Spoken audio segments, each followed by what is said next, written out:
이해됐어? 네, 이거 쉽네. 문제를 제대로 안 읽어가지고 실수를 많이 해요. 역시 쉬운 거 틀렸네. 알 것 같아. 쓸 수 있는 거 또 틀렸어. 중요한 거는 좋아한다고 잘하는 건 아니에요. 쉬운 건데 틀렸구나. 네가 그래요. 풀 수 네, 있는 그런 건데 표현을 꼭 틀렸구나. 하시더라고요. 심각성 그거를 못 느끼는 것 같아요. 그래도 해설치처럼 잘 써내려가는 모습을 보면 충분히 가능성이 큰 아이라고 봐요.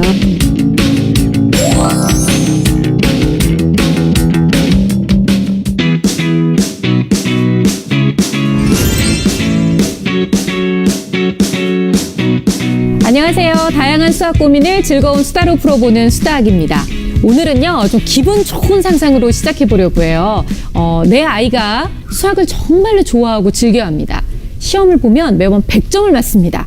그리고 선생님께서 입에 침이 마르도록 너는 정말 수학 천재야 이런 얘기를 하십니다. 정말 남의 얘기가 아니라 이게 내 얘기라면 너무나 꿈만 같겠죠. 그런데 이 아이가 커서 성장을 해서 어른이 된다면 어떤 직업을 갖게 될까요? 좀 한번 생각해 보시기 바라요. 자, 오늘도 수다학을 채워주실 전문가 선생님들 먼저 소개해드리고 이 얘기 함께 나눠보도록 할게요. 어서 오세요. 안녕하세요.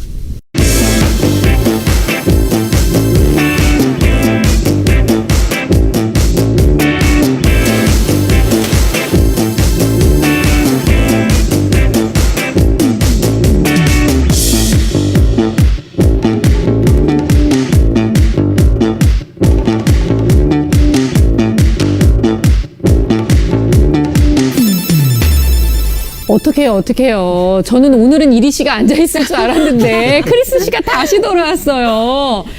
역시 반응이 뜨거웠던 거죠. 아주 뜨거웠더라고요. 네.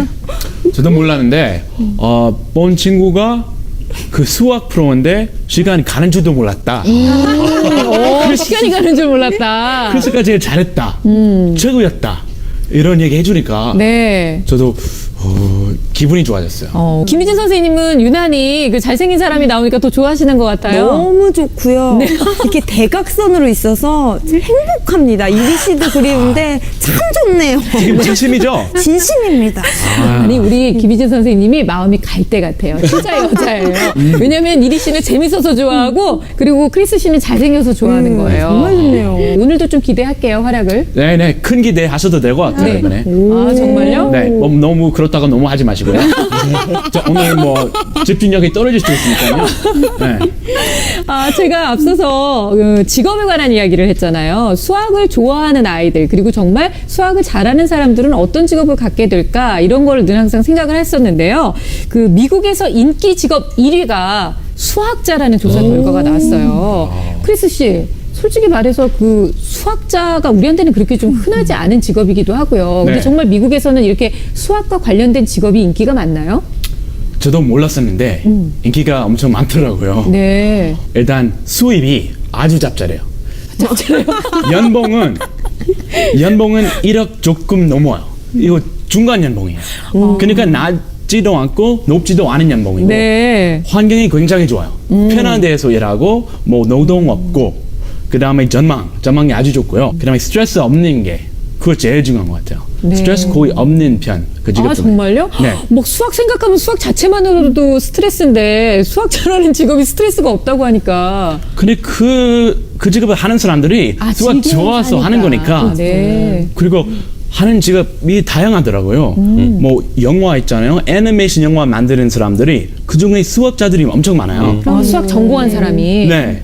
왜냐면 그 뭐 만화에서 나오는 캐릭터 네. 그 만들면은 뭐 유형이나 쉐이프 모양 이런 거 엄청 많잖아요. 그렇죠. 우리 눈에 아주 부드러워 보이고 귀여워 보이고 그러는데 그 수학자가 그렇게 다 열심히 해가지고 계산해가지고 했기 때문에 우리 그렇게 즐길 수 있는 거예요. 좀 대단하다. 네. 저도 수학자 할 걸 그랬어요. 근데 사실은요, 네. 이렇게 인기 있는 직업들을 보면 거의 대부분 수학과 관련이 있고 뭐 수학을 전공한 사람들한테 유리한 그런 직업군들이 많이 네. 있지 않나요? 공학은 말할 것도 없고요. 증권이나 보험 쪽에서도 수학을 잘하는 사람이 많은데 특히 네. 보험 설계하는 부분. 그러니까 보험 상품을 설계할 때는 굉장히 많은 수학적인 요소가 거기 들어가야 되고요. 그 이유가 리스크.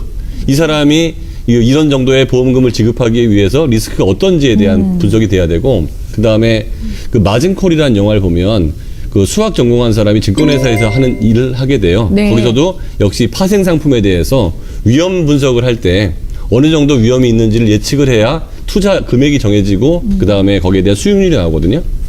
당연히 이자율 계산하거나 이런 거는 기본적인 거고요. 그래서 수학을 잘하게 되면 그 이공계가 아닌 비즈니스 쪽에서도 굉장히 기회가 많습니다. 네. 그래서 최근에 경영학이나 경제학을 전공한 사람들이 수학을 복수 전공하거나 부전공하는 예가 참 많이 있어요. 그렇군요. 그래서 그런지 그 미국 그 금융권 조사에도 따르면 그 수학 전공자한테 금융 지식을 가르치는 것이 수학 비전공자한테 가르치는 것보다 훨씬 빠르게 접근한다고 네. 해요. 근데 사실 금융, 그러니까 예를 들어서 뭐 아까 말씀하신 뭐 그런 보험, 뭐 예금, 뭐 주식 이런 게 다 수학적 모델이에요. 네. 그리고 우리가 어디다 투자해서 어떻게 이익을 내고 뭐 어떤 손실이 있을까라고 하는 거를 계산하는 것 자체가 수학적 모델링이거든요. 그러니까 뭐 수학이 굉장히 뭐 그 안에 깊숙이 들어있다고 볼 수 있는 거죠. 네, 역시 수학은 매력적인 과목이라는 거, 그리고 열심히 해두면 미래의 직업폭도 넓어진다는 걸 꼭 기억하면서 내 아이에게 수학의 중요성도 좀 많이 얘기해 주셨으면 좋겠습니다. 자, 오늘도 수학을 찾아와 주신 어머님의 수학 고민 어떤 건지 지금부터 화면으로 함께 만나볼게요. 이곳은 오늘 주인공의 방인데요. 먼지라도 쌓일까 유리문으로 닫아놓은 책장 안에는 명작 소설부터 고전 문학 그리고 셜록 홈즈 같은 추리 소설이 가득합니다. 영문 소설책도 보이네요. 저는 고다영이 아빠 고태형입니다. 오늘은 아빠가 신청을 하셨네요. 무슨 고민인지 들어볼까요? 다영이 같은 경우에는 또 수학에 기복이 심하더라고요. 어떨 때는 뭐 100점 뭐 다 맞고 오는데 또 어쩔 때 시험 보면 뭐 70점, 80점 이 갭이 좀 있더라고요. 그래서 이 부분을 해결하고 싶어서 의뢰하게 됐습니다. 그 어렵다는 서술형 문제나 심화 문제도 곧잘 풀어낸다는 다영이. 그런데 오히려 시험 문제를 풀 때 문제를 잘못 읽거나 주어진 조건을 빼먹는 실수들을 한다는데요. 실수만 줄여도 상위권 성적을 유지할 수 있을 텐데 아빠는 아쉽기만 합니다. 근데 우리 다영이한테 제가 늘 아쉬웠던 부분이 바로 이 연습장, 이 문제풀이집에 나와 있는데 여기 보시면은 너무 지저분한 거예요. 그래서 다영아 이것 좀 깨끗하게 정리하면 어떻겠니? 라고 늘 제가 강조하는데 사실은 이런 부분, 이게 쉬운 문제를 틀린다든지 서술형 문제를 끝까지 읽지 않아도 틀린다든지 또는 이렇게 정리가 좀 아쉬워서 틀리는 부분, 이 부분을 좀 고치고 싶습니다. 한 학기만 지나면 중학생이 되는 다영이. 그 전에 잘못된 습관들을 고칠 수 있을까요? 부모의 마음에서 본다라면 안 틀렸으면 하는 바람이 있죠. 사실은 좀 좋아질 거라는 기대는 갖고 있습니다. 전문가 선생님들, 아빠의 고민을 해결해 주세요. 아니 네. 이분이 왜 나온 거예요? 이 프로에? 딸의 고민을 해결하기 위해서 수학 고민을? 아니 그 보니까 네. 고민 전혀 없는 것 같아요. 그쵸, 좀 이렇게 해피해피하세요. 이게 해맑아요. 근데 이렇게 밝은 분이기 때문에 다영이가 더욱더 기대가 되는데요. 근데 다영이 같은 경우에는 오히려 아버님의 걱정이 바로 그런 거잖아요. 어려운 문제는 잘 하려고 하는데 쉬운 문제에서 너무 자주 틀리고 편차가 좀 심해서 걱정이다. 고민이 있으신 거예요. 고민이 있으신 거예요. 아까 들었는데 갭이 있다. 아, 영어 있다. 쓰셨어요. 영어. 갭이 있다. 이거 뚝뚝 들어왔어요. 일단은 아버님이 말씀하셨던 그 어려운 문제에 흥미를 갖는다. 이 부분은 사실 좀 굉장히 특이한 거 아니에요? 소장님 이런 아이를 만나보는 거는 흔치 않은 일인 것 같아요. 어려운 문제를 좋아하고 이제 쉬운 문제를 틀린다. 사실 드문 케이스인데요. 중요한 거는 좋아한다고 잘하는 건 아니에요. 그러니까 내가 축구를 좋아한다고 축구를 잘하는 거 아닌 것처럼, 그러니까 그런 능력이 있지만 잘하게 되는 것은 성실성이거든요. 그래서 어려운 문제를 좋아하는데 쉬운 문제를 틀린다. 여기는 분명히 문제가 있는 거고 그게 많은 케이스는 아닙니다. 왜냐하면 어려운 문제를 좋아하면 대체로 쉬운 문제는 쉽게 넘어가는데 이 아이의 특성이 분명히 있을 거라고 판단이 돼요. 네, 그러니까 그 어려운 안에 문제를 도전적이라는 건 계속 굉장히 긍정적인 측면이 있는 거죠. 그렇죠. 긍정적 측면이 있고 추론 능력이 높을 가능성이 있다는 거죠. 네. 아버님께서 국어하고 영어 같은 경우에는 크게 뭐 어렵거나 쉽거나 얘가 이렇게 꾸준히 다 잘한다라고 말씀하셨는데 갭, 네, 수학에서만 그 갭, 예, 좀 편차가 있어, 기복이 좀 있다라고 표현을 하셨거든요. 이런 부분을 우리가 문제집 푼 거에서도 좀 이 원인을 좀 찾으셨는지 모르겠어요. 교수님께서는 어떻게 보셨어요?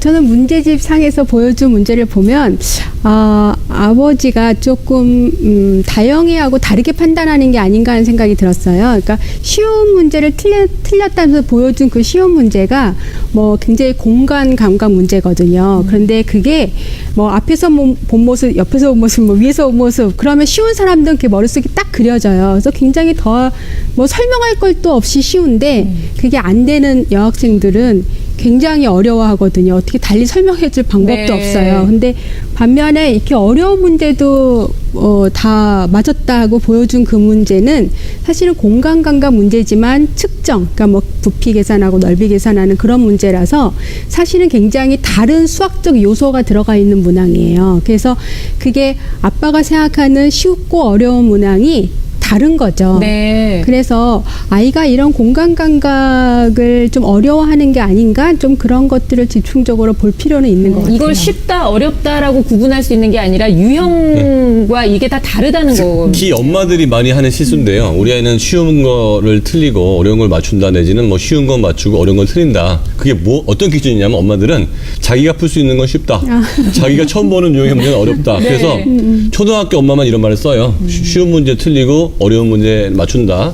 고등학교 엄마들은 자기가 다 못 풀기 때문에 그렇죠. 다 어려워. 우리 아이가 쉬운 문제 틀린다는 얘기를 거의 안 하거든요. 그러니까 부모님들이 말하는 어려운 문제, 쉬운 문제를 잘 들을 필요는 있어요. 네. 제가 사실- 봤을 때는 그 아이가 조금 도전하기 어려운 문제들, 정말 고난이도의 문제들을 이렇게 즐겨서 푼다던가 많이 접해봤던 것 같아요. 그래서 그 사키나마 문제 같은 경우는 3, 4학년 친구들도 과학 시간에도 컵을 위에서 보는 거, 옆에서 보는 거, 그림자 공부할 때 연계해서 많이 배우거든요. 네. 그래서 그렇게 다루고 하다 보니까 이런 거 학과 공부 쪽은 조금 쉬운데 실수를 하고, 오히려 올림피아드 대회처럼 조금 어렵고 추리 이런 것들은 의외로 맞추는 경우가 있고 이거 괜찮아, 이렇게 풀면 돼 하고 손쉽게 하는 경우가 있기 때문에 아버지께서 그렇게 생각하신 것 같아요. 근데 이 학생은요, 그냥 이 문제를, 어려운 문제를 즐기기만 하는 거예요? 아니면 정답까지 맞추는 거예요? 저도 그게 좀 의문이에요. 이 어려운 문제를 다 맞춘다. 그러면 정말 수학을 그렇죠. 잘하는 아이고 잘한 문제 거죠. 없는 쉬운 문제를 거죠. 틀리는 건 정말 실수일 수 있는 거잖아요. 네. 근데 그게 아닐까봐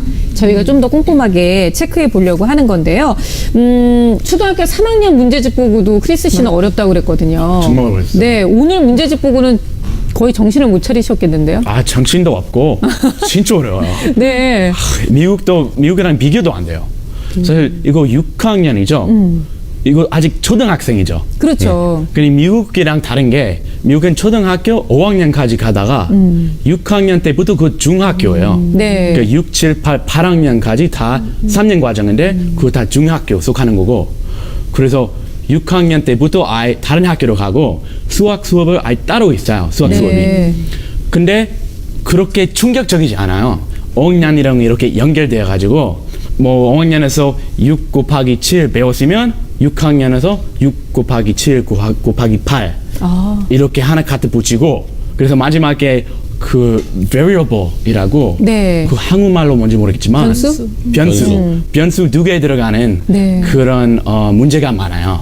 그때부터 점점 어려워지는데 큰 뭐 어려움이 없어요. 6학년 때. 근데 너무 똑똑해서 그렇게 느끼는 것 같기도 해요. 사실 뭐 얼핏 얘기를 이제 들어보면 많은 사람들은 사실 초등학교 때에서 갑자기 중학교로 올라가면 많이 어려워진다. 거의 충격이다. 깜짝 놀랐다. 뭐 이런 아이들도 많이 막 실망하고 자신의 실력. 저희도 그런 얘기 되게 많이 하지 않아요? 우리나라는 선생님? 중학교 가면 정말 어려워지죠. 자, 일단은 다영이에 대해서 좀 더 정확하게 알아보기 위해서 아이에 대한 검사를 또 진행을 해봤거든요. 예. 일단 언어성하고 동작성이 있는데, 언어성이라는 거는 후천적으로 개발이 쉬운 부분이고요. 동작성은 아무래도 타고나는 게 많은 부분이에요. 그래서 대부분의 도시 아이들은 언어성이 높고 동작성이 떨어져요. 네. 엄마가 많이 시켰다는 얘기죠. 근데 다영이는 특이하게도 동작성이 높고 언어성이 동작성보다 덜 높다. 쉽게 얘기하면 타고난 건 좋았는데 많이 안 시키거나 안 하고 있다. 라는 생각을 할 수 있고요. 그렇군요. 근데 강점 능력은 역시 추론 능력이 좋았고요. 약점은 상식이나 그 생각보다 책을 많이 읽은 거에 비해서 그 갖고 있는 상식 수준은 어휘 수준이 그렇게 높진 않았어요. 네. 그리고 동기 분석도 했는데요. 자존감은 매우 우수한 아이였습니다. 아, 나는 굉장히 뭐든지 할 수 있는 아이야. 그러니까 어려운 문제 도전을 잘 했죠. 그리고 학업 스트레스가 매우 낮았어요. 그러니까 어머, 이거 공부에 굉장히 대한 스트레스가 특이한 거 없는 거예요. 아니에요? 제 스타일이네요. 그러면 이거를 좋게 판단해야 되는데 항상 적절한 게 좋은 거지 너무 높은 것도 낮은 것도 안 좋아요. 그러니까 학습을 잘하기 위해서는 중간 수준의 스트레스가 있어야 학습을 잘하게 되는데 스트레스가 너무 높으면 불안 증세가 나타나고요. 네. 너무 낮으면 나태해지는 경향이 있어서 이 아이가 학습 스트레스가 너무 낮은 것도 문제가 될 수 있겠다라고 볼 수 있고요. 그래서 아빠도 보면 이 아이가 어려운 걸 잘하고 쉬운 걸 좀 틀린다. 네. 아이도 그렇게 생각하는 거예요. 난 어려운 걸 할 수 있는 아이다. 그래서 엄마, 아빠하고 이 아이의 갖고 있는 생각은 추측이 이건데 우리가 하기만 하면 열심히 하기만 하면 결심만 하면 언제든지 올라갈 수 있는데 그 결심을 끝까지 안 하는 경우가 많기 때문에 이번 계기를 통해서 그 결심을 하는 방법과 지금 이제 중학교 가기 전에 빨리 해줘야 네. 이제 곧 중학교 가서 뭔가 결과가 나오지 할 수 있다 할 수 있다 할 수 있다가 이제 시간이 지나서 고1 고2까지 갔는데도 할 수 있는 아이면 그때는 힘들다고 해야죠. 아마도 다영이 같은 경우는 자기가 최선을 다하지 않았는데 좋은 결과를 몇 번 받아봤을 그렇죠. 거예요. 맞아요. 그래서 그것에 익숙해져서 이 정도인데 친구들 되게 열심히 했는데 나만큼 정도야? 내가 더 했으면 더 잘했겠네. 맞아요. 이 정도의 생각. 이렇게 하고 딱 예. 안주하는 거죠. 그렇죠. 그런 경험들이 꽤 많았기 때문에 네. 이제 자신감은 생기고 노력은 좀 덜하는 거죠. 하지만 지금 시기가 굉장히 중요한 것 같아요. 왜냐하면 초등학교 6학년 때까지는 뭐 그럴 수 있죠. 하지만 중학교에 올라가고 나서는 완전 사실상 달라져. 엄청나게 탄탄한 그 실력을 가지고 있는 아이들과 딱 맞닥뜨렸을 때 나도 하면 할 수 있어가 더 이상 안 통하는 어떤 그런 시점이 올 수도 그렇죠. 있겠다는 생각이 들어서 아버님이 아주 적절한 시기에 방송 시청을 좀 잘하신 것 같습니다. 일단 전체적으로는 이제 평균적으로 아주 모든 것 다 두루두루 좀 잘하고 있는 아이인데요. 그렇다면 어려운 문제만 좋아하고 쉬운 문제에서는 조금 삐그덕거린다는 우리 다영이는 어떤 아이인지 다영이를 직접 만나보도록 하겠습니다. 늦은 오후 집으로 돌아온 오늘의 주인공. 초등학교 6학년 똑순이 다영이를 소개합니다. 집으로 돌아오자마자 책부터 꺼내는데요. 영어를 제일 좋아한다더니 책도 영문 소설을 읽습니다. 오자마자 영어책을 보는 그런 어려운 소설도 읽어요. 이제 애들 책상에 유리 안 깔아주는 게 좋아요. 아, 그래요? 느낌이 차기 때문에. 네. 지민이 왔네. 마침 잘 왔어. 요즘 한글 공부 안 했지, 우리 그치? 한글 공부하자. 이게 동그라미 이음이야, 이음. 알겠어? 뭐예요? 여기 허리띠에 허리띠 저번에 했었지. 그치? 옳지. 커튼에 컷. 음악을 읽고 누나 이제 공부해야 되니까. 알겠어? 얼른 네 방에다 갖다 놓고 이제 가보자. 동생을 보낸 후 공부를 시작하는 다영이. 얼마 되지 않아 금세 공부에 빠져듭니다. 공부를 규칙적으로는 합니다. 그러니까 학교 갔다 와서 밥 먹고 좀 놀다가 공부해야지 하고 이렇게 공부를 하는데 주로 10시 전후에 아마 수학을 공부하는 것 같아요. 그래서 어떨 때는 또 막 집중해서 늦게까지 공부하고 또 어떨 때는 한두 장 하다 그냥 피곤해 이러고 자는 것 같아서 좀 기복이 좀 있는 것 같습니다.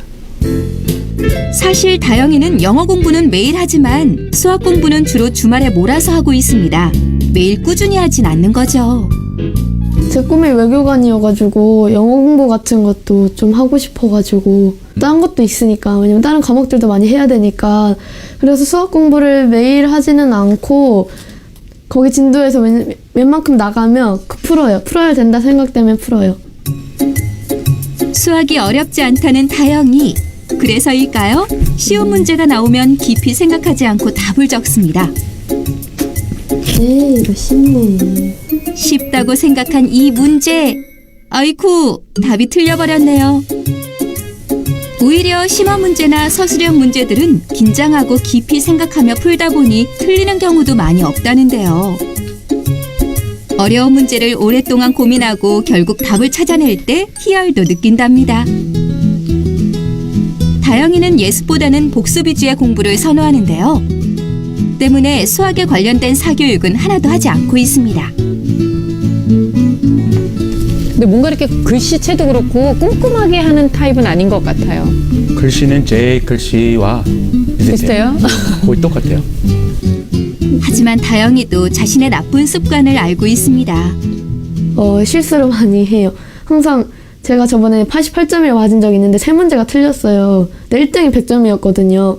제가 왜 3개를 틀렸냐면 문제를 제대로 안 읽어가지고 뒷내용을 못 보고, 예를 들어서 많은 걸 고르시오는데 제가 적은 걸 골랐거든요. 그런 식으로 해가지고 3개 틀려가지고 진짜 아까워가지고 그때 1등 할 수 있었는데, 걱정되긴 해서 다음부터 열심히 해야겠다는 생각이 드는데 제 친구들도 다 못 봤거든요. 시험이 어려웠기 때문에 저만 못 본 게 아니에요. 그래서 그럴 때는 걱정이 안 되고, 애들은 잘 봤는데 내가 못 봤다, 그때는 정말 걱정이 돼서 공부를 집에 와서 열심히 하죠. 그날에는. 풀기 어려운 문제는 가끔 아빠의 도움을 받는다는데요. 곱하기 4지? 15 곱하기 4. 너 봐봐, 이거 쉬운 건데. 봐봐. 자, 문제를 보자. 다음 전개도는 펼친 그림이잖아. 여기서 만들 수 있는 뭐라고 돼 있니? 이거 네모쳐봐. 무슨 면체? 정육면체. 아니잖아. 직육면체잖아. 직육면체와 모양과 크기가 같대. 그러면 자, 이거 좋아요. 조금만 밀어주면 스스로. 그렇죠. 힌트를 주는 거죠. 아이가 할 수 있도록. 자르면 몇 cm가 나올까? 여기가 5cm니까 여기도 5cm. 그렇지. 무조건 모른다고 물어보면 내 실력이 안 늘잖아요. 더 생각하고 두뇌를 개발하고 이렇게 해볼까, 이렇게 저렇게도 해볼까, 그래도 안 된다 그럼 답지를 보거나 엄마 아빠한테 물어보는데 주로 선생님한테 물어봐요. 자, 중요한 건 아빠가 늘 얘기하는데 연습장은 잘 보이겠어요. 8cm니까 5cm. 그렇지. 여기서 자르고 지금 여기 봐봐. 이게 누가 봐도 3이 아니라 이게 여기가 5가야 되고 여기가 3이어야 되잖아. 근데 아빠가 봤을 땐 이게 더 커 보여. 너가 지금 그림을 잘못 그린 거야. 진짜 반듯하게 써. 반듯하게. 보기 좋게. 자, 그럼 앞으로 아빠가 얘기해 주는데 이런 식으로 쓰면 안 된다. 예쁘게. 그 다음에 식도 이렇게 보기 좋게. 아빠는 늘 깨끗한 노트 정리를 강조합니다. 그러면 7초. 역시 쉬운 거 틀렸네.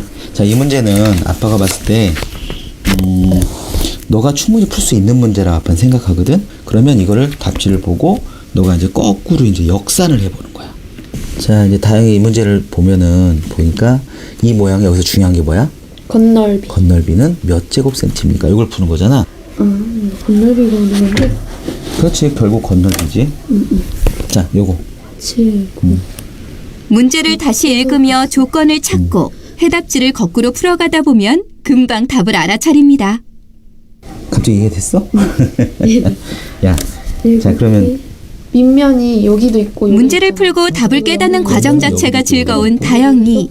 그래서 성적에 연연하진 않는다는데요. 이렇게 풀면 돼. 그래서 이 문제 풀 수 있는 거네. 알 것 같아. 풀 수 있는 거 또 틀렸어. 아, 이 녀석이 문제가 틀리잖아요. 그럼 다음에 잘 풀면 되지 뭐, 이렇게 넘어가는데 행여나 입시나 또 대학 입시와 관련했을 때 좀 그런 적이 좀 걱정이 되기도 합니다. 실수를 많이 해요. 걱정이 되긴 하는데 마음가짐을 내가 잡으면 괜찮아요. 다음에 더 잘해야겠다 마음 먹으면 그 문제 다시 안 틀리거든요. 잦은 실수가 실력이 되지 않도록 다영이를 도와주세요. 오늘의 주인공은 초등학교 6학년 고다영 양인데요. 정말 딱 보기에도 너무 똘똘하고 일단 그냥 딱 한마디로 정의를 하자면 초긍정. 난 하면 다 할 수 있어. 뭐 걱정이야. 그리고 내가 틀렸구나. 하지만 다음번에 맘먹고 다시 하면 이건 안 틀릴 수 있는 문제예요. 라고 얘기를 하거든요. 만나본 소감이 어떠셨어요? 일단 딱 내 스타일이에요. 속이 시원시원하고 네. 틀려도 괜찮다. 다음에 잘하면 된다. 전체적으로는 너무 시원시원하고 좋으니까 네. 이분이 진짜 잘 될 것 같아요. 아주 호감이에요. 호감이에요. 네. 근데 또 답답한 부분도 있을 것 같아요. 부모님 입장에서는 진짜 너 그렇게 네 말대로 하면 되는데 왜 안 해? 라는 생각이 들지 않을까요, 교수님? 일단은 좀 문제를 신중하게 안 읽고 안 생각하고 넘어가는 문항이 있었잖아요. 그러니까 네. 그런 문항을 보시면 부모님이 아무래도 왜 이렇게 신중하게 생각하지 않지? 이제 이런 생각은 할 것 같아요. 그런데 제가 보기에는 다영이는 자기가 이제 모르는 문제를 만났을 때는 좀 그래도 좀 이렇게 신중하게 생각하고 풀려는 노력을 하는 것 같고요. 그 다음에 뭐 평상시 풀이 과정 같은 거는 뭐 아주 꼼꼼하진 않는데 그래도 서술형 같은 거 보니까 그래도 마치 해설지처럼 그렇게 잘 써내려가는 모습을 보면 충분히 가능성이 큰 아이라고 봐요. 네. 근데 수학 점수에도 편차가 있지만 학습량에도 편차가 있다. 그러니까 어느 날 수학 좀 공부해야 되겠네 하면 열심히 하는데 어떤 날엔 그냥 아예 손도 안 된다. 뭐 이런 말씀도 하셨거든요. 근데 초등학교 6학년 정도 되면 어느 정도 기본적으로 하루에 얼마큼 수학은 좀 해야 된다. 이런 기준이 좀 있나요? 학생에 따라 좀 다르긴 한데 저는 개인적으로 이렇게 학교에서 지도할 때 이번 사례자 같은 경우에 학생을 가르치기가 제일 힘들거든요, 사실은. 아, 네. 왜냐면 선생님이 이렇게 하자고 하면 아니에요, 이렇게 하면 되는걸요 하고 바로 이렇게 핑계를 댄다고 하나요? 자신의 행동에 대해서 초긍정으로 핑계를 대기 때문에 어떤 조언이 잘 들어가지가 않아요. 그러니까 아까 말 같은 경우도 제가 틀린 문제에 대해서 집중만 하면, 관심만 기울이면 늘 맞았거든요. 하지만 얘는 틀려서 88점을 맞았잖아요. 그러니까 자신이 말한 것대로 지키지는 않거든요. 결과물이 안 나오기 때문에. 그래서 이런 친구 같은 경우는 지금 초등학교 수업이 월화수목 금의 수학 시간이 들어있거든요. 네. 5, 6학년들은. 그러니까 하루에 1시간씩 40분씩 공부를 해요. 그래서 그만큼 집에 와서 40분 정도 복습하고, 그리고 좀 추리나 이렇게 좀 어려운 문제를 좋아한다고 하니까 한 20분 정도는 그렇게 도전하는 문제, 한 문제 정도 고민하면서 풀 수 있는 문제를 해보면서 지금 있는 자신감을 잃으라는 소리는 아니에요. 네. 그건 어떻게도 얻을 수 없는 값진 거거든요. 그렇죠. 그래서 그걸 유지하면서 조금 이렇게 실수를 하지 않게 실력을 좀 다부지면 좋겠습니다. 그래서 제가 그 얼만큼 많이 해야 되느냐를 판단하기 위해서 검사를 한 거잖아요. 네. 타고난 게 굉장히 좋은데 그 연습된 게 적다는 얘기죠. 얘는 수학을 많이 해도 지치는 아이가 아니에요.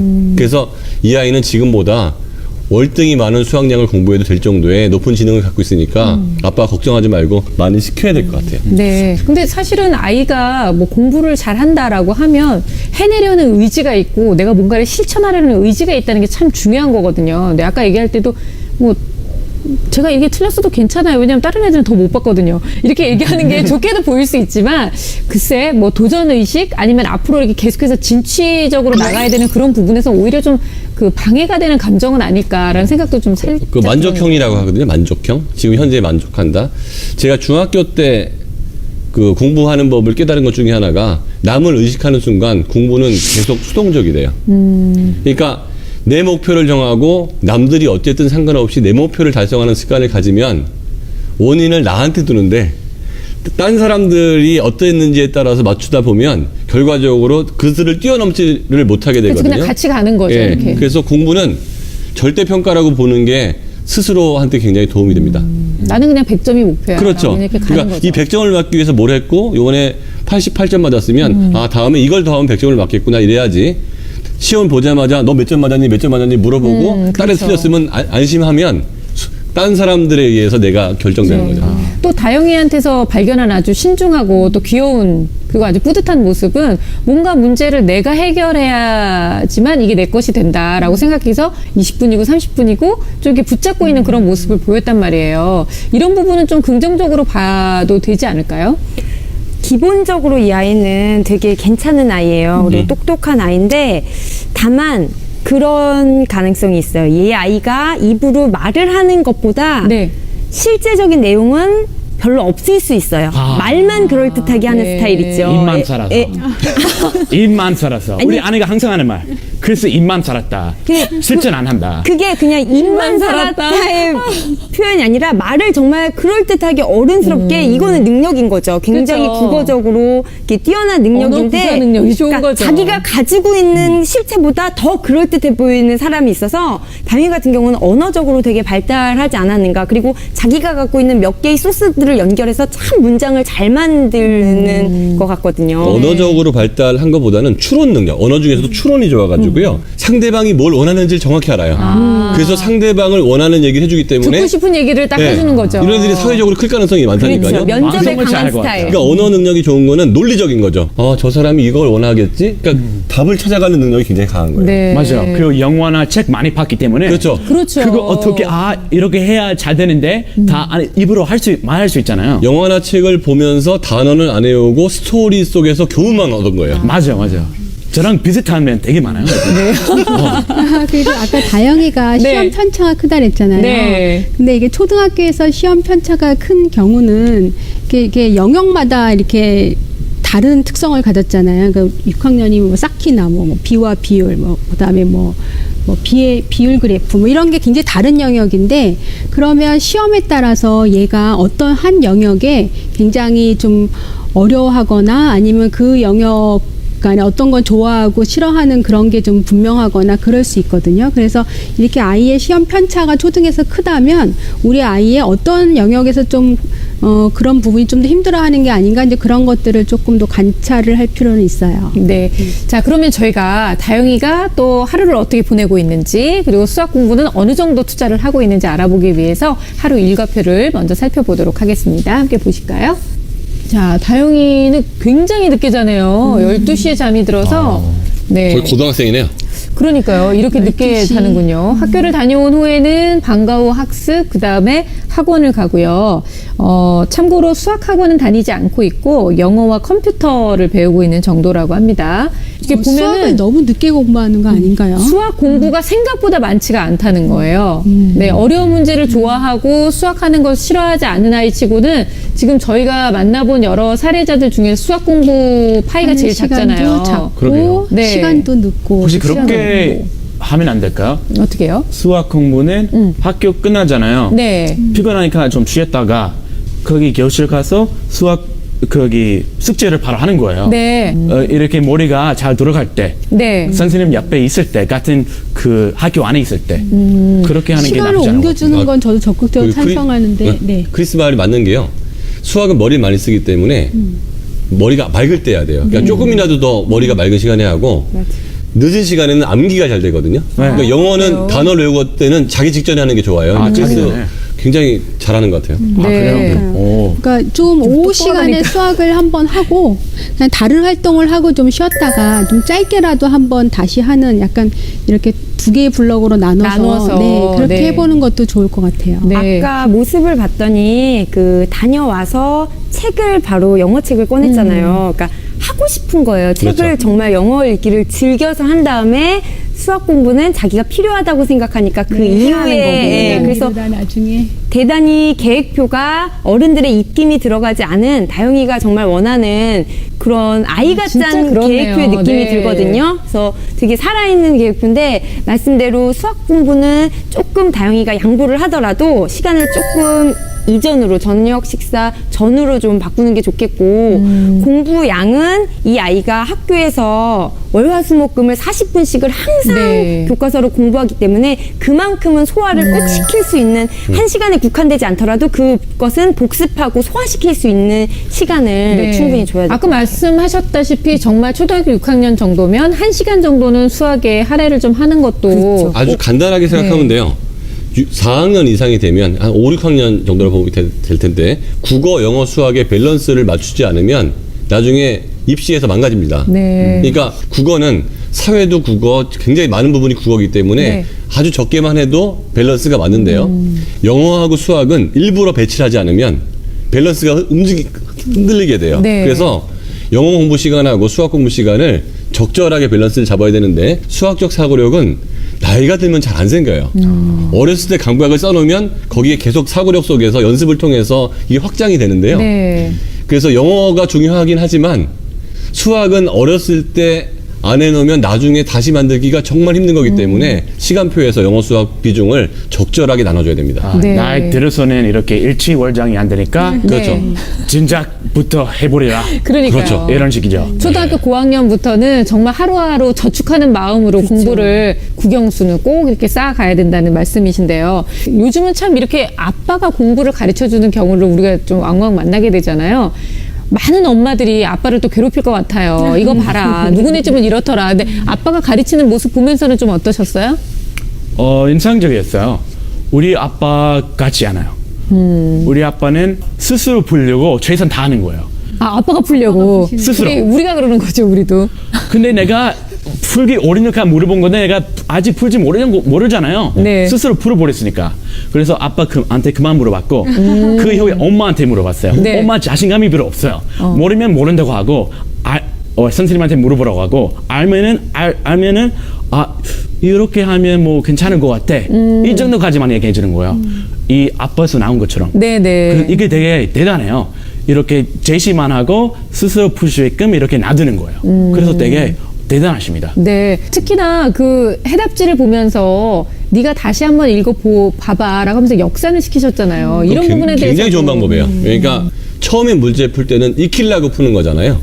익히려고 풀 때는 맞는지 틀리는지의 중요성보다는 그 문제를 풀이하는 방법을 내 걸로 만드는 게 중요한 거기 때문에 답안지를 보고 역산으로 풀어가는 방식이 어쩔 때는 이 아이한테 굉장히 플러스가 될 수 있어요. 네. 그리고 그 도형 같은 것도 그 실제 비율에 맞춰서 다 모양만 흉내 낸 게 아니라 센치도 이렇게 조정을 해서 다시 그리라고 하고 차분하게 쓰라고 하고 이렇게 말씀 한마디 한마디가 되게 진짜 전문가답게 아이를 잘 이끌고 지도하고 계시거든요. 근데 네. 다만 한 가지 말씀드리고 싶은 건 아버지께서 그 아이가 이미 틀린 문제에 대해서 딱 선을 긋고서 시작하더라고요. 이건 쉬운 건데 틀렸구나. 아, 네가 그래요. 풀 수 네, 있는 그런 건데 표현을 꼭 틀렸구나. 하시더라고요. 그거 봐. 너는 풀 수 있는 건데 틀렸어. 그러니까 다영이가 한 말을 아버지가 또 똑같이 하고 계시는 거예요. 또 공통점을 발견했네요. 네네. 그러니까 얘가 조금 심각성 그거를 못 느끼는 것 그렇죠. 같아요. 난 할 틀린 수 것에 있는데 대해서. 그냥 쉬운 문제를 틀린 거야. 난 맞아, 이건 실수한 내가 거야. 조금만 관심 가졌으면 맞을 수 있었는데 관심을 안 가졌는데 이건 뭐 언제든 관심 가질 수 있는 거니까 이 문제는 그렇게 크게 와닿지 않아. 네네. 이렇게 생각해요. 네, 나 좀 봐요. 못한다. 이런 교수법에는 문제가 없는데 이제 아이가 어려워할 문항 또는 아이가 조금 더 신중을 기해야 될 문항 이런 그 난이도 판별은 잘 아무래도 초등 수학이니까 이제 네. 잘 안 되셨던 거죠. 그렇죠. 네. 자, 그렇다면 어려운 문제는 굉장히 신중하게 풀려고 노력하고 쉬운 문제를 놓치고 있는 우리 다영이한테 특급 해결책을 좀 하나씩 주셨으면 좋겠는데요. 고 교수님부터 좀 말씀해 주세요. 사실은 너무 틀리는 거에 너무 이렇게 집착을 안 하는 게 일단 가장 중요할 것 같아요. 아직 초등학생이고 아직까지 중요한 거는 문제 해결력을 키우는 거잖아요. 근데 문제 해결력이라고 하는 거는 사실은 좀 다양하고 그 다음에 딱 봐서 해결이 안 되는 좀 그렇게 본인한테 좀 도전할 만한 문항을 많이 풀어봐야 이제 문제 해결력이 생기는 거니까 지속적으로 문제 해결력을 향상시키는데 일단 초점을 둬야 되고요. 틀리는 문제를 해결을 하려면 사실은 틀리는 데는 다 이유가 있죠. 그러니까 다영이가 틀린 거에는 이제 크게 여러 종류, 그러니까 4종류 정도 있을 것 같아요. 네. 이제 하나는 쉬운 문항처럼 보이지만 아이가 연습이 충분히 안 된 거죠. 아까 그 공간 도형 문제 같은 것도 어떤 아이들한테 굉장히 쉽지만 얘한테는 어려우면 조금 더 연습을 했어야 되는 건데 이제 그런 게 안 된 거고. 이제 두 번째는 알기는 아는데 정확하게 모를 수도 있다는 생각이 들어요. 그러니까 수학적 의미는 알아. 그런데 그게 일상적인 의미로 이제 번역을 할 때 어떻게 해야 되는 건지. 그러니까 예를 들어서 아까 그 비비율에서 증류수에 대한 염산의 네. 비율은 그러면 뭐에 대한 비율 할 때 이거를 어떻게 처리해야 되는지를 이제 모르는 거죠. 그게 비율을 분수로 계산하고 이런 건 할 줄 아는데 정확한 일상적인 의미로 이렇게 변환이 잘 안 되는 경우도 있고, 그 다음에 이제 세 번째는 다영이가 가장 많이 실수를 했다는 자기가 이제 풀었던 문항이라고 생각하면 거기에 딱 고착해서 좀 신중하게 생각하지 않고 네. 그냥 큰 수 구해라 근데 작은 수 구하고 두 수의 합은 그런데 차로 구한다거나 자기가 풀었던 문항에 그냥 거기에 덮어 씌워서 그냥 가는 경우가 있고, 이제 마지막 하나 이제 이유는 사실 이게 쉽다 이렇게 생각하는 순간 집중력이 딱 떨어지는 거예요. 거죠. 그거에 대한 긴장감을 딱 풀고 집중력을 딱 떨어뜨려서 그냥 실수를 하는 경우죠. 그러니까 네. 이러한 틀리는 유형들을 좀 파악해서 내가 기왕이면 아는 거는 안 틀리는 게 더 좋겠다라고 하는 마음가짐을 갖고 내가 틀린 문항을 좀 점검하면 조금의 노력에 의해서 개선이 될 것 같아요. 네. 공부를 하는 데 있어서도 적당한 긴장감은 필요한 것 같아요. 그래서 그런 긴장감을 좀 살려줄 수 있는 방법도 좀 있었으면 좋겠고요. 이 아이 같은 경우에는 지금 구슬이 서말이라도 끼워야 보배다. 그렇죠. 이 말이 맞는 게 가능성 있는 아이, 할 수 있는 아이예요. 하지만 하지 않으면 소용이 없잖아요. 그렇죠. 그러면 왜 안 하느냐? 하게 만드는 방법 알려달라. 그럼 동기 유발을 시켜야 되는데 동기 유발에 목표의식 이런 거 있잖아요. 얘는 외교관이 되고 싶다는 목표도 있고 그런 목표는 있어요. 근데도 안 하고 있거든요. 근데 그런 목표가 있기 때문에 사실 영어 공부도 열심히 하고 있는 건데 근데 수학은 네. 안 하고 있단 말이에요. 그러면 사람들은 좋아서 많이 하는 줄 아는데요. 일단 많이 시키면 좋아지는 경우도 있어요. 그래서 이 아이는 일단 수학 공부 양을 늘려서 많이 시킴으로 인해서 할 수 있는 단계에서 하는 단계로 바꿔주면 그때부터 영어에서 탄력받은 것처럼 나는 할 수 있어요가 아니고 잘하고 있어요로 바뀔 가능성이 있습니다. 네, 맞아요. 말을 실현시키면은 얘는 완료가 되거든요. 그러니까 예를 들어서 자기가 정신을 차리고 집중하면 이 문제는 맞을 수 있다고 했잖아요. 이렇게 맞으면 이제 넘어가는 거고, 만약에 이 아이가 틀렸다 그러면은 같은 유형을 100문제씩 풀게 하는 거예요. 숙제처럼. 그러면 똑똑한 애들이 단점이 귀찮아서 뭔가 비슷해서 성가셔서 안 하거든요. 이거 안 풀면 100번 푸니까 정신 차려서 요거 하나는 풀 거고, 그렇게 정신 차려서 풀렸는데 안 풀리면 그 문제는 모르는 거거든요. 그래서 이렇게 알 수 있도록. 김민지 선생님이 말씀하시는 게 이제 부정적 동기인데요. 많은 엄마들이 아이들한테 동기부여를 할 때 긍정적 동기, 즉 칭찬이나 아니면 뭐 보상, 물건 사주는 거, 이런 긍정적 동기만 얘기하는데요. 가끔씩은 부정적 동기를 쓰는 게 효과가 좋습니다. 네. 다만 매일 부정적 동기만 쓰면 아이가 수동적인 아이가 되니까 이거는 꼭 필요할 때 가끔씩만 쓰면 효과가 있습니다. 네, 부정적 동기. 어머님들께서 너무 많이 사용하시면 안 된다는 거 기억해 두시면 좋겠고요. 아버님이 그 노트 필기에 대한 얘기를 하셨어요. 근데 제가 봐도 뭐 꼼꼼하게 적기는 하지만 그냥 대충대충 이렇게 노트 필기도 막 좀 하는 것 같고, 연습장도 굉장히 지저분하게 사용해서 아버지는 그게 굉장히 불만이시거든요. 어떤 해결 방법이 좀 있을까요? 우선 예쁜 연습장하고 색깔펜, 여자아이들이 좋아하는 색깔펜 준비해 주시고, 그 문제를 푼 날짜 그리고 핵심 가치들을 적게 하고, 이 아이가 적은 다음에 맨 마지막에 자신만의 멘트를 쓰는 거죠. 얘는 이제 지금 틀린 문제에 대한 이유는 오로지 하나예요. 실수예요가 다거든요. 그게 아니라 구체적으로 이 문제를 풀 때 쉬웠는지, 어디가 어려웠는지, 뭐에서 막혔는지, 이게 정말 다시 되돌아봤을 때 실수였는지, 그것을 밑에다가 이제 한두 문장씩 적어주는 연습을 하는 게 좋습니다. 네. 그래서 자신만의 그런 새로운 형태의 오답 노트죠. 그래서 만약에 글 쓰는 게 너무 지겹다, 힘들면 뭐 웃는 얼굴, 하트 모양, 그리고 이거는 실수해서 틀린 거는 뭐 다이아몬드 모양, 자신만의 암호를 만들어서 이렇게 표시를 해서 나중에 확인할 수 있게. 그러면 자기가 다 훑어보면요, 아, 내가 실수를 해서 틀린 게 아니었구나. 네, 그걸 알게 모르는 될 것도 수도 꽤 있죠. 많았구나 하고 그 원인을 알게 됩니다. 네. 이 아이는 그런 동기만 얻으면 확실하게 잘할 거거든요. 그래요. 영어 공부를 열심히 하는 것만 봐도 다영이한테는 동기부여만 제대로 될 수 있다면 수학도 얼마든지 뛰어넘어갈 수 있는 그런 능력이 있는 아이인 것 같은데요. 자, 일단 그러면 우리 다영이를 위해서 이제 초등학교 6학년이니까 사실 아버님이 마음이 조급해지실만 하고 저희도 많은 도움을 좀 주고 싶거든요. 다영이를 위해서 수다학의 전문가들이 준비한 결정적 한방. 점수 매기는 방식을 바꿔라. 이렇게 욕심은 있는데 이렇게 실수를 자주 하는 애들한테 좀 빠른 효과가 뭐냐면, 일단은 100점에서부터 점수를 깎아 내려가는 거예요. 그러면 자기가 잃을 것을 걱정해서 굉장히 세심한 거에서부터 신경을 쓰거든요. 그럼 서술형 문항에서도 그렇게 뭐 글의 구성이라든가 좀 가독성이 떨어지게 쓴다면 거기도 점수를 좀 깎는 거죠. 그러면 아이가 그거에 대해서 좀 신경을 쓰면서 조금 개선을 좀 더 빠르게 할 수 있을 겁니다. 저의 결정적 한방은 삼시세끼. 다시 말하면 수학은 밥 먹듯이 일정한 시간에 일정한 양을 해주지 않으면 절대로 실력이 올라갈 수가 없는데, 이 아이한테는 수학 학습량을 늘려서 현재 갖고 있는 가능성을 현실로 바꿔놓아야 할 필요가 있습니다. 제 결정적 한방은 바로 실수의 매운맛입니다. 중학교, 고등학교 때 가면 수학 1점이 초등학교 때 1점이 아니다. 그 과목의 횟수만큼 곱해지기 때문에 점수 체계가 달라진다. 그 중요성, 실수가 얼마나 큰지, 그리고 계속 그게 입력이 돼서 고등학교 때까지 유지된다는 거, 그 성적이 꼬리표처럼 쫓아온다는 거, 이런 것들을 실질적인 상황들을 아이들에게 알려줘서 매운맛을, 실수하면 안 되겠구나, 애들도 틀렸어요, 나도 할 수 있어요가 아니라 안 되겠구나라는 그런 심각성을 확실하게 인지하면 잘할 것 같습니다.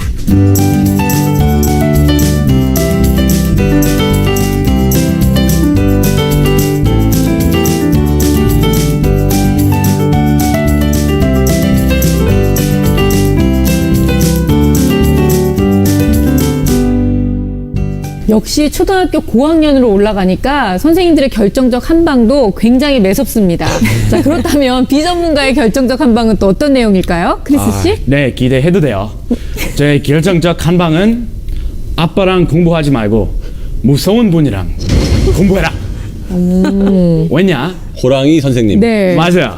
자신감이 너무 넘쳐요. 너무 많아요. 그러니까 아빠랑 사이가 너무 편하니까 안 열심히 하게 돼요. 틀리면 된다 이런 네. 생각 자꾸 하니까 저 같은 경우 혼자 이렇게 착한 어학당 한국어 선생님만 공부했을 때 한국어 잘했기 때문에 한글 횟수 신경 하나도 안 썼거든요. 횟수 다 틀렸어요. 엉망했어요. 근데 뭐 서당이잖아. 서당 들어가면서 무서운 훈장님이랑 한자를 공부했어요. 제대로 배웠군요. 그 진짜 박사기 시키는 거예요. 그리고 한국 획수가 엄청 틀린다, 엉망이다 이렇게 혼냈어요. 그래서 진짜 무섭다. 내가 진짜 잘해야 된다. 다시 처음부터 다시 배워가지고 획수를 이제 완벽하게 쓰고 있습니다. 네. 이분도 아빠 똑똑해요. 좋아요. 성격이 좋아요. 근데 그분이랑 공부하지 마요. 네.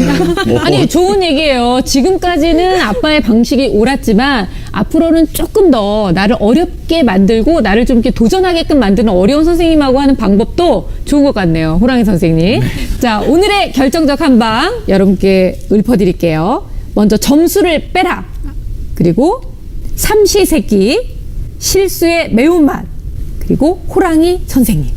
자, 이렇게 어떻게 보면 다영이 입장에서 나한테 오늘 왜 이래 뭐 이렇게 생각할 수 있을지 모르지만 어떨 때는 이렇게 따끔한 회초리가 나에게 아주 큰 성장을 줄 수 있는 법이거든요. 정말 고 교수님이 말씀하셨다시피 점수를 더하지 말고 빼다 보면 내가 이 점수 이거 하나를 놓치면 이만큼 점수가 빠지는구나 라고 생각할 수 있잖아요. 엄청난 동기부여가 될 것 같고요. 단 하나의 실수도 중학교 고등학교에 올라가면 절대로 해서는 안 되는 정말 엄청나게 소중한 점수라는 걸 잊지 않았으면 하는 바람을 가져봅니다. 그렇게 되면 아빠가 원하는 대로 정말 어려운 문제, 쉬운 문제 전혀 편차가 없는 그런 수학 점수를 받을 수 있을 거라고 기대해요. 자, 수학에서는요, 이렇게 수학 고민 때문에 머리 앓고 계시는 어머님과 또 학생들의 사연을 기다리고 있으니까요. 아래 나가고 있는 주소로 많이들 신청해 주세요.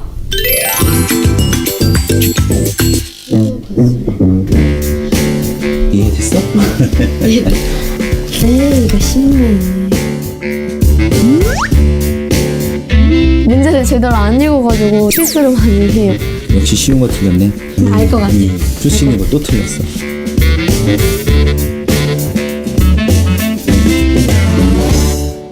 일단은 아이가 어려운 문제를 잘 풀고 좋아하고 쉽게 도전한다. 그러면 부모 입장에서는 이것처럼 대결한 게 없거든요. 근데 너무 쉬운 문제에서 틀려와요. 이러면 정말 뭐지? 어떡하지? 너무 화가 나잖아요. 걱정이 되는 게 아니라 화가 나잖아요, 선생님. 이런 경우에 좀 어떻게 하면 좋을까요? 이런 경우에는 아이가 원인 기록 노트를 하나 만듭니다. 그래서 문제를 적는 건 아니고요. 문제 번호만 적고 그 옆에 왜 틀렸는지 자기가 생각하는 원인들을 쭈르륵 적는 거죠. 문제를 끝까지 안 읽었음. 그렇죠. 뭐 그런 거요. 건성으로 했음, 식은 맞았는데 답이 틀렸음, 하기가 싫었음, 그림을 잘 싫었음. 모르겠음, 답은 맞았는데 과정을 쓰기가 어려웠음, 이런 식으로 원인 기록 노트를 쭉 쓰다 보면 이 아이가 정말 기초가 부족한 건지 아니면 덤벙덤벙 돼서 실수를 한 건지가 분명하게 드러나거든요. 네. 기초가 부족하면 수행으로 가서 반드시 다시 공부를 할 필요가 있고요. 건성건성 실수였다 그러면은 드립다 많은 문제를 풀어봐야죠. 네. 아, 정말 이런 부분은 부모님들께서도 냉정하게 판단하는 게 참 중요한 것 같아요. 내 아이가 진짜 모르는 건지 아니면 정말 문제를 끝까지 안 읽어서 실수를 한 건지. 근데 보면 이런 실수 그리고 점수의 편차가 계속 들쭉날쭉 잘했다가 못했다가 하는 아이들은 다 유형과 원인이 좀 따로 있을 것 같아요. 그러니까 프로이드 정신분석학 인문을 처음에 읽어보면 말의 실수라는 게 나오는데 실수에는 반드시 원인이 있고 실수는 실수가 아니라는 거죠.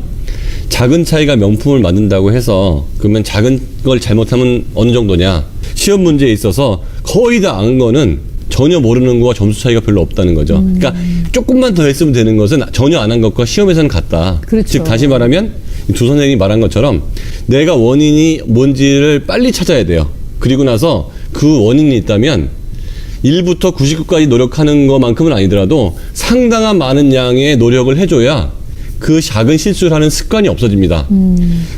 대부분의 아이들이 100%까지 완벽하게 문제를 풀어야 될 거를 85, 90, 95까지 굉장히 많은 노력을 하고 마지막 마무리를 안 하는 경우가 많거든요. 네. 요거 하는 거를 습관을 잡으면 편차가 없어지는 아이가 됩니다.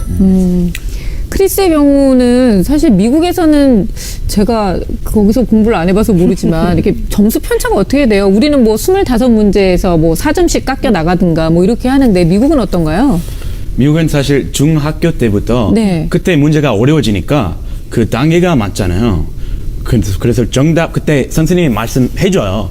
정답보다 이 과정이 중요하니까 과정 하나씩 다 똑바로 좀 써주세요.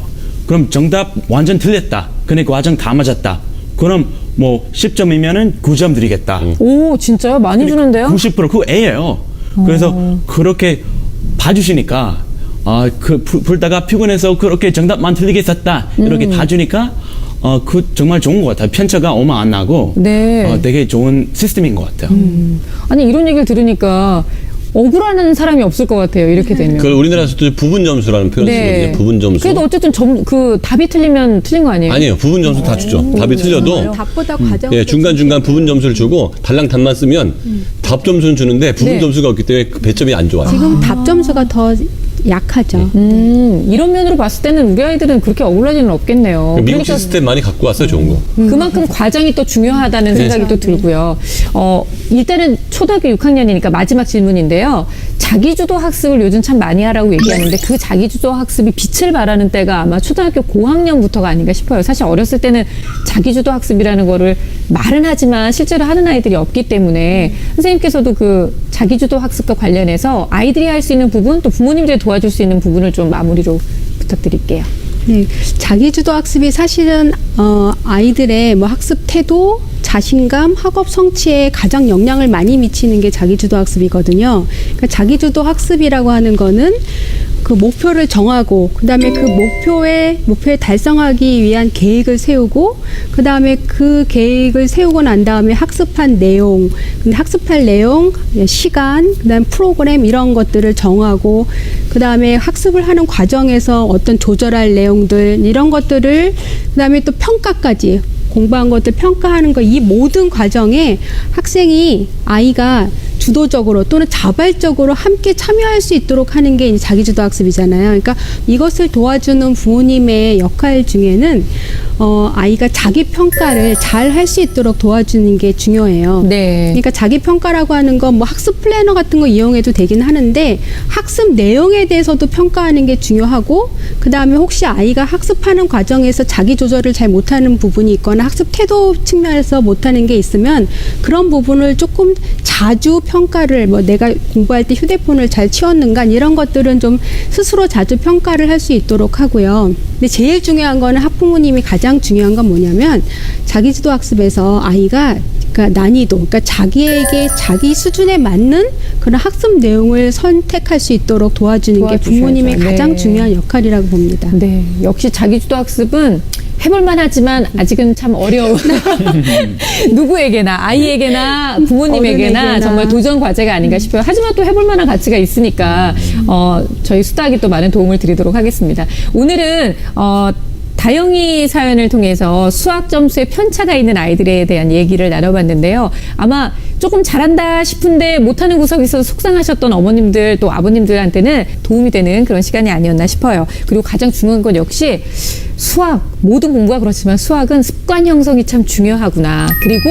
동기부여가 너무 중요하구나라는 것을 깨닫게 됐습니다. 긍정적, 부정적 동기부여 꼭 잊지 마시길 바라고요. 다음 시간에도 여러분들의 사연과 또 그리고 속 시원한 해결책 가지고 다시 찾아오겠습니다. 감사합니다.